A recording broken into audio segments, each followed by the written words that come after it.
आज के प्रेस वार्ता में जदयू प्रदेश कार्यालय में सभी मीडिया का मैं अनुप्रिया, जनता दल यूनाइटेड की प्रदेश प्रवक्ता, मेरे साथ आज के प्रेस वार्ता में उपस्थित वरिष्ठ जनता दल यूनाइटेड के प्रदेश प्रवक्ता डॉक्टर सुनील कुमार जी एवं स्वास्थ्य विशेषज्ञ। आज हम सभी आप सभी का स्वागत करते हैं। आज जिस विषय को लेकर के हम लोग प्रेस वार्ता में बैठे वो बहुत ही महत्वपूर्ण है कि जिस तरह से डेंगू के बहाने बीजेपी द्वारा बिहार की जनता को गुमराह करने की साजिश की जा रही है, उसकी जानकारी बिहार की जनता को होनी चाहिए। और इसी गंभीर विषय पर बात करने के लिए हमारे साथ में हमारे प्रवक्ता डॉक्टर सुनील जी आपको विशेष रूप से जानकारी देंगे। मैं सर आपसे आग्रह करती हूं कि आप इन जानकारी को साझा करें। धन्यवाद अनुप्रिया जी और आप सब मीडिया बंधुओं का धन्यवाद कि आप आए करने के लिए। आज के समय में अगर देखेंगे तो डेंगू निश्चित ही बड़ी तेजी से पांव पसार रहा है और घर का घर डेंगू से पीड़ित है, मगर उससे भी दुखदाई है ऐसे मामला को लेकर के भाजपा राजनीति करने की कोशिश कर रही है और जो लोग दुखी है और सरकार डेंगू से लड़ने के लिए और प्रिवेंशन के लिए और ट्रीटमेंट के लिए जो दिन रात एक करके काम कर रही है, उसको उस सरकार को बदनाम करने के लिए, राजनीति करने के लिए लोगों को भ्रमित और गुमराह कर रहे हैं। ये बड़ा दुखद है। तो ऐसे में ये जरूरी पड़ा है कि भाजपा के चेहरे को बेनकाब करने की जरूरत पड़ी है। और अभी डेंगू जो हो रहा है उसमें हम लोग आपके माध्यम से जागरूक भी कर रहे हैं कि देखिए मच्छर से बचना है, मच्छरदानी लगाए, मॉस्किटो रिपेलेंट लगाए, मच्छरदानी लगाए और इसके साथ ही सरकार के जो फॉगिंग कार्यक्रम है, एंटी लार्वा ट्रीटमेंट कार्यक्रम है, उसमें सहयोग करें। जैसे कि अगर फॉगिंग हो तो अपने घर के दरवाजे को खोल दें ताकि आपके घर के अंदर तक जाए और हम लोग डेंगू के रोकथाम में मदद करें। तो सरकार आपके साथ खड़ी है। सरकार निश्चित ही आप देखेंगे तो जितने भी सरकारी अस्पताल हैं उसमें बेड ईयर मार्क है डेंगू के लिए। एक पटना मेडिकल कॉलेज हॉस्पिटल में ही देखें तो 125 बेड ईयर मार्क है डेंगू के पेशेंट के लिए और वहाँ पर नगर निगम के लोगों के द्वारा उनके द्वारा आप देखेंगे तो एंटी लार्वा ट्रीटमेंट लार्वा के लिए वो मशीन उसको स्प्रे भी हो रहा है और फॉगिंग मशीन जो म्यूनिसिपल कॉर्पोरेशन करती है उसके अलावा पीएमसीएच या अन्य अस्पतालों ने खुद प्रोक्योर किया है और पूरे घर घर में वो फॉगिंग की जा रही है। दवाइयाँ उपलब्ध हैं, बेड उपलब्ध हैं, प्लेटलेट उपलब्ध हैं, चिकित्सक उपलब्ध हैं, नर्सेज उपलब्ध हैं, पाराकर्मी उपलब्ध हैं और माननीय मुख्यमंत्री सारे मैटर को 24/7 अनुश्रवण कर रहे हैं कि डेंगू से डरे नहीं लड़े। डेंगू से आपका कुछ होगा, डेंगू से हम लोग पूरा करने पर लाख भाजपा गुमराह करने की कोशिश करे, भ्रमित करने की कोशिश करे, भ्रमित होने की जरूरत नहीं। मैं ऐसे ही कुछ एक वाक्य देता हूँ जिससे कि आपको लगेगा किस तरह भाजपा अपने मानसिकता के तहत ऐसे गंभीर मामलों में भी जनता को भ्रमित और गुमराह कर रही है अपनी राजनीतिक रोटी सेकने के लिए। आप अगर आंकड़ों पर देखें डेंगू के जो मामले हैं, डेंगू के मामले में बिहार में 10,300 के करीब हैं, क्योंकि उत्तर प्रदेश में वो 18,000 है, पश्चिम बंगाल में 42,000, दिल्ली में छोटा प्रदेश है जबकि तब भी 2100, केरल में 18 अक्टूबर तक 7,000, 18 अक्टूबर तक, पंजाब में 8500। तो ये मैं आंकड़े बताने की यही कोशिश कर रहा हूँ कि डेंगू के मामले बिहार में है और बिहार से ज़्यादा वही वैसे राज्यों में है इसमें कि भाजपा शासन भी है। तो इसको लेकर राजनीति करना उचित नहीं है और ये कहना कि बिहार में कुछ नहीं हो रहा है, यहाँ हेल्थ फैसिलिटी नहीं है, तो जनता के बीच में त्राहिमाम करना और जनता को लड़कों की कोई बीमारी से, किसी भी एपिडेमिक से और जनता और सरकार तभी लड़ पाती है जबकि जनता का हौसला बुलंद हो। तो उस हौसले बुलंद में ये मालूम होना चाहिए, उस हौसले बुलंद को हौसले को चूर-चूर करने के लिए भाजपा ये भ्रमित करने वाली, गुमराह करने वाली बातें करती है, उससे जनता का हौसला टूटेगा। तो मैं बताना चाहता हूँ बिहार में स्थिति अन्य राज्यों से बेहतर है और हम दिन रात इसके लिए लगे हुए हैं। और इतना ही नहीं, इस वर्ष के पहले के आंकड़े को लेके दे दे तो वही भाजपा के बातों से मैच नहीं खाता है। अब अन्य राज्यों में देखें तो 2019 में बिहार में लगभग 7,000 डेंगू के मामले सामने आए थे। तब किसी भाजपा नेता का मुंह क्यों नहीं खोला? क्योंकि स्वास्थ्य मंत्री उनके पार्टी के थे। तो ये राजनीति में जब स्वास्थ्य मंत्री भाजपा के पार्टी के रहते हैं कोटे के, तो ये मामला नहीं खुल के आती है। डेंगू उस वक्त भी होता है और अब इस तरह का चिल्ला रहे हैं, शोर मचा रहे हैं, दिन रात डेंगू का हाहाकार कर रहे हैं। तो वो तो राजनीतिक रोटी सेकने का असफल प्रयास करेंगे, लेकिन इससे जनता में भ्रम पैदा होगा, जनता का उत्साह कम होगा, जनता घबराएगी, उससे इलाज में प्रभाव पड़ेगा। तो ऐसी बातें नहीं है। मैं कुछ वर्ष के आंकड़े दे रहा हूँ।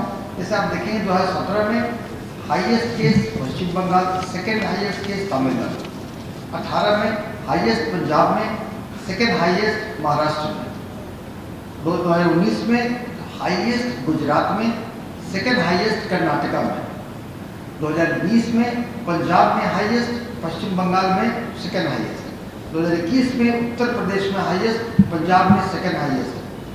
अभी 30 सितंबर 2022 तक जो है तेलंगाना में हाईएस्ट है, कर्नाटका में सेकेंड हाईएस्ट है, बिहार में इन सब मामलों में कम है। मगर इस कमी करने का मेरा तात्पर्य ये कदापि नहीं है कि हम कोई आइडियल या आदर्श सिचुएशन में होकर के हम कंप्लेसेंट बैठ जाए। ये इसलिए कम है क्योंकि हमारी सरकार और हम लोग मिलकर के और सबको मिलकर के उससे लड़ रहे हैं, उसके प्रिवेंशन के लिए, उसके ट्रीटमेंट के लिए। इन सब कारणों से कम है और इस पर कोई राजनीति करके ज़्यादा बताने की कोई खास ज़्यादा मतलब वो करने से एक भ्रम का माहौल फैलता है।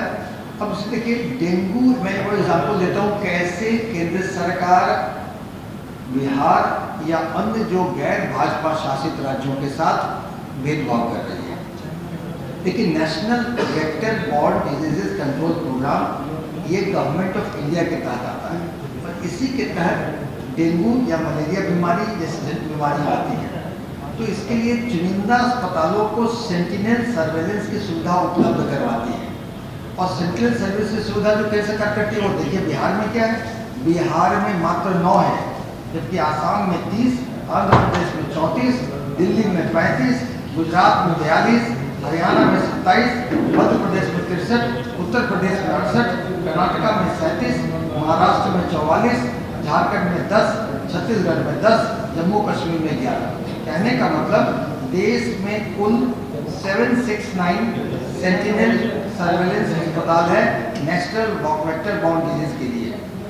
और बिहार ऐसे जरूरतमंद राज्य को केवल 9 को सेंटिनल सर्वेलेंस अस्पताल का दर्जा दिया गया है, जबकि भाजपा शासित जैसे राज्यों में 27, हरियाणा को भी 27 दिया है। हरियाणा बिहार के कंपैरिजन में कितना छोटा है।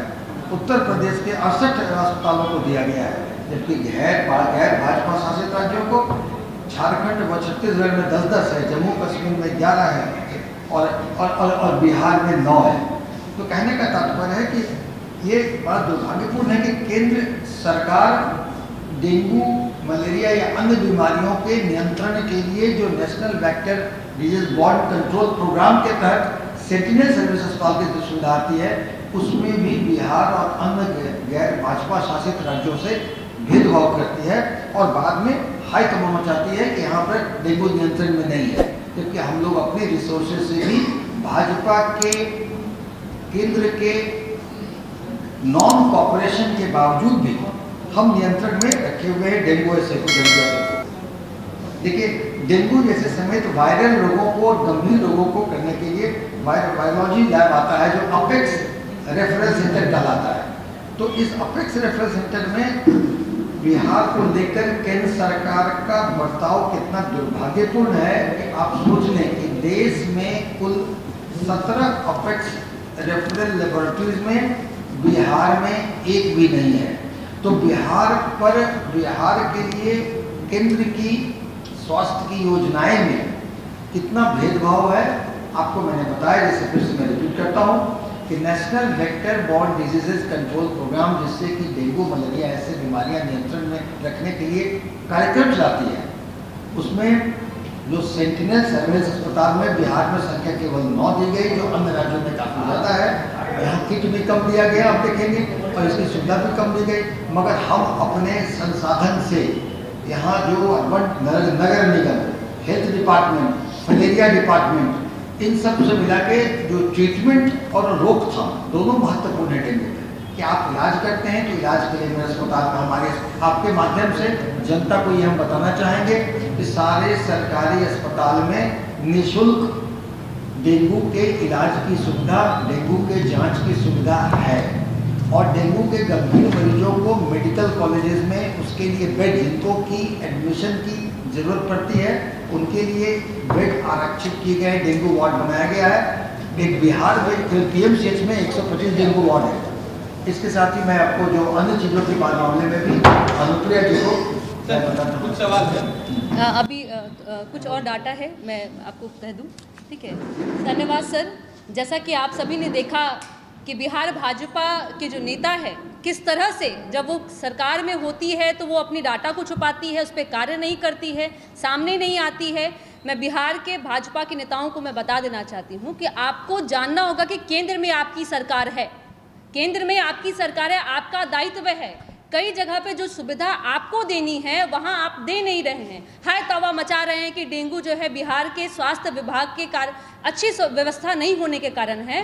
पर मैं बता दूं कि कैसे आप दोहरी नीति रखते हैं। जब केंद्र में होते हैं तो आप जब बिहार में आते हैं तब आपकी नीति अलग हो जाती है।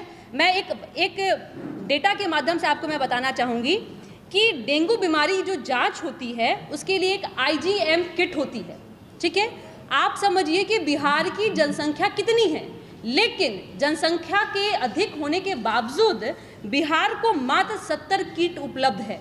जबकि अगर हम अन्य राज्यों की बात करें जहां भाजपा की सरकार है, आप गुजरात की मैं बात करूं 470 है, कर्नाटक में 550 है, महाराष्ट्र में 570 है, उत्तर प्रदेश में 450 किट उपलब्ध है।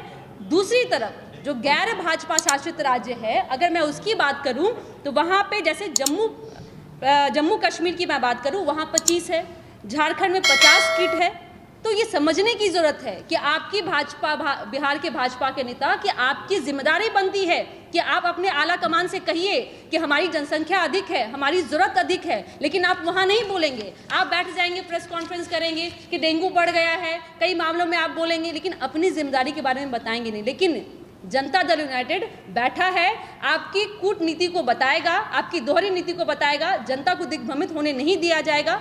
जैसा कि सर ने कई प्रिकॉशन भी बताए हैं, उनको आप फॉलो कीजिए। एक और मामला है, जैसे कि अभी हम सभी बात कर रहे हैं डेंगू के बारे में, ये पहले जानने की बात है कि डेंगू बढ़ क्यों रहा है। मैंने कहा कि उन्होंने कहा कि स्वास्थ्य व्यवस्था अच्छी नहीं है, जबकि विशेषज्ञों का मानना है कि पूर्व उत्तर राज्यों में डेंगू बढ़ने का जो मेन कारण है वो है डिलेड मॉनसून। ये कोई किसी व्यक्ति के द्वारा किया गया नहीं है, ये प्राकृतिक आपदा के रूप में देखा जाएगा। लेकिन भाजपा के जो बिहार भाजपा के नेता है वो बिहार को बदनाम करने में लगे हैं, उनका काम ही यही है बदनाम करना। भाजपा नेताओं के अनुसार बिहार में तेजी से डेंगू फैलने का मुख्य कारण राज्य में कमजोर स्वास्थ्य व्यवस्था है। लेकिन अगर यही स्वास्थ्य व्यवस्था कमजोर है तो तमिलनाडु में क्यों बढ़ा है भाई, महाराष्ट्र में क्यों बढ़ा है, वहाँ कैसी व्यवस्था है आपकी, दिल्ली जैसे राज्यों में कैसे वहाँ बढ़ी है, तो वहाँ की व्यवस्था क्या है, यहाँ की व्यवस्था क्या है। आप व्यवस्था पे उंगली मत उठाइए, अपने काम पे बात कीजिए। दूसरी एक अंतिम कि इन सभी चीज़ों के, इस आपदा के बावजूद इन माननीय मुख्यमंत्री जी अपने स्तर से इसको ठीक करने में एक कठोर कदम भी उठा रहे हैं और साथ ही साथ समीक्षा बैठक भी कर रहे हैं। अगर मैं आपको बता दूं कि विगत कई दिनों में डेंगू की गंभीरता को लेते हुए मुख्यमंत्री जी ने कई बैठक किया, समीक्षा किया और जहां पे ज़रूरत था वहां उन्होंने दिशा निर्देश भी दिया। 14 अक्टूबर के अगर आप देखेंगे 14 अक्टूबर को राज्य स्वास्थ्य समिति ने अपने कार्यालय परिसर में राज्य स्तरीय 104 कॉल सेंटर सह नियत कक्ष का स्थापित किया। 15 अक्टूबर को 4 विभागों के 15,000 कर्मचारियों को राज्य भर में दवा छिड़काव के लिए लगाया गया। 16 अक्टूबर को स्वास्थ्य विभाग द्वारा छिड़काव एवं एंटी लार्वा स्प्रे के लिए 100 बड़े वाहनों एवं 350 मोटरसाइकिलों सहित 513 टीमों को रवाना किया गया। NMCH में डेंगू वार्ड में लापरवाही के चलते 13 अक्टूबर को एक डॉक्टर को बर्खास्त किया गया। 25 अक्टूबर को डेंगू मामला में लापरवाही बरतने के लिए अजीमाबाद के कार्यपालक अभियंता को निलंबित किया गया। तो हम काम कर रहे हैं। मुख्यमंत्री जी की चिंता है कि हमारे प्रदेश की जनता कैसे सुरक्षित रहे। आपके द्वारा भाजपा नेताओं के तरह यहाँ दो नीति की बात नहीं करते हैं और हम सभी यहाँ बैठे हैं, हम सभी बताएंगे जनता को कि आप घबराइए मत, हम सभी आपके साथ हैं। धन्यवाद। पिछले कुछ वर्ष के आंकड़े बताते हैं कि बिहार की तुलना में कई ऐसे राज्य थे जहां डेंगू के मामले बिहार से सैकड़ों गुने अधिक थे और वे भाजपा शासित प्रदेश थे। मैं उस पर कोई इस तरह की बात नहीं कर सकता। मैं कहना चाहता हूँ पिछले वर्ष ही उत्तर प्रदेश में लगभग 30,000 डेंगू के मामले सामने आए थे, जबकि बिहार में मात्र 633 थे। हमारे कहने का तात्पर्य ये नहीं है कि हम उस पर हर्ष कर रहे हैं कि उत्तर प्रदेश में मामले ज़्यादा थे। मेरा कहने का मतलब है कि ऐसे मामले में कोई राज्य में इस शासन है ये मतलब नहीं रखता है। इसको लेकर के सब लोग मिल करके इसको लेकर हम लोग ट्वीट करें। और भाजपा के लिए ये एक शर्मनाक स्थिति है कि वो ऐसे मामले में भी राजनीति करती है। यही मेरे कहने का मतलब है, क्योंकि इससे कोई केंद्र सरकार और भाजपा शासित बिहार शासित का बात नहीं है, ये कहना चाहता हूं।